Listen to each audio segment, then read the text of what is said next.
You're watching another True Villain commentary. What's going on, everyone?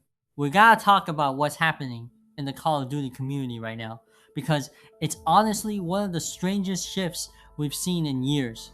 You've got people who have been critical of COD for the longest time suddenly sounding optimistic, and then you've got others reacting to that like something doesn't feel right.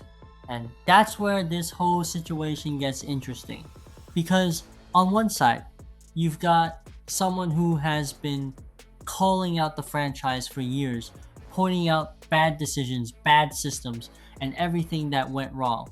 Now saying, wait a second, this actually looks good. Talking about better map design, smoother movement, classic features returning, even things like the tactical nuke feeling impactful again. Overall, just a much more positive tone than people are used to hearing. And then on the other side, you've got Tdawg stepping in and basically saying, this is what the community should have been doing the whole time. More balance, more constructive feedback, less constant negativity. And the reality is, both sides are right. Because let's start with the obvious. That shift in tone doesn't just happen for no reason. When someone who has been critical for years starts giving credit, that usually means something actually changed. And if you look at Modern Warfare 4 right now, you can see why movement looks smoother, less restricted, maps look like they actually have structure and purpose again, classic systems are coming back, and for once, it actually feels like the developers are acknowledging past mistakes instead of doubling down on them. That's not small. That's a real shift, at least from what we're seeing so far. But at the same time, just because things look good right now doesn't mean everything is suddenly fixed. And this is where I push back a little, because the reason people were negative for so long wasn't random. It wasn't just people complaining to complain. It came from years of frustration, bad design choices, ignored feedback, systems that felt forced, gameplay decisions that didn't make sense for the player experience. So when someone stays critical for that long, that's not just negativity. That's built up history with the franchise. And this is why the whole be more positive argument isn't that simple.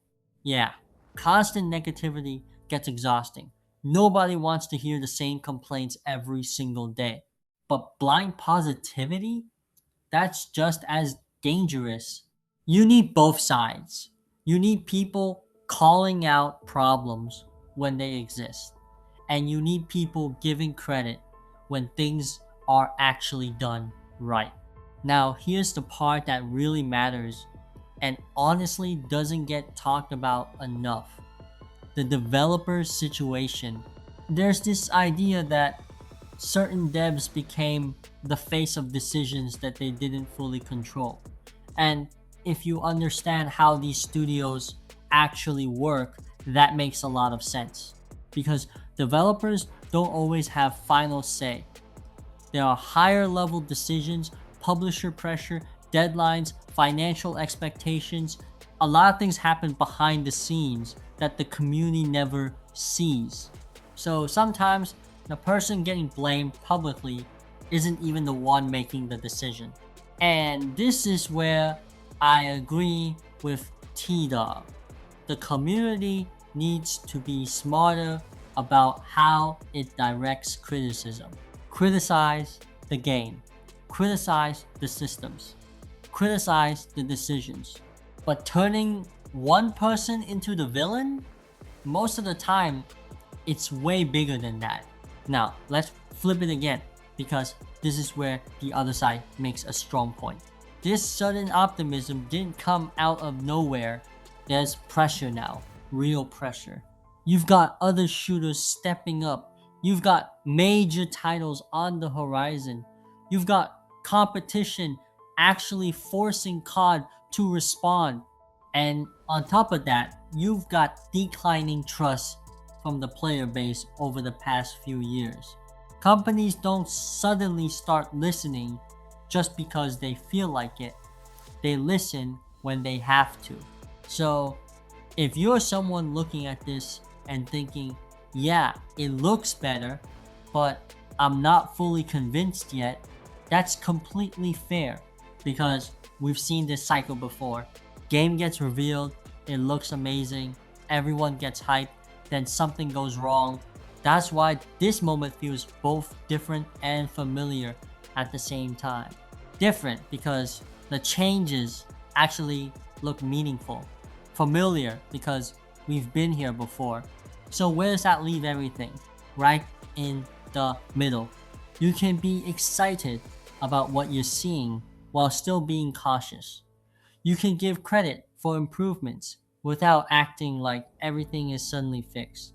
You can say, this looks like a step in the right direction without acting like the game is already a success.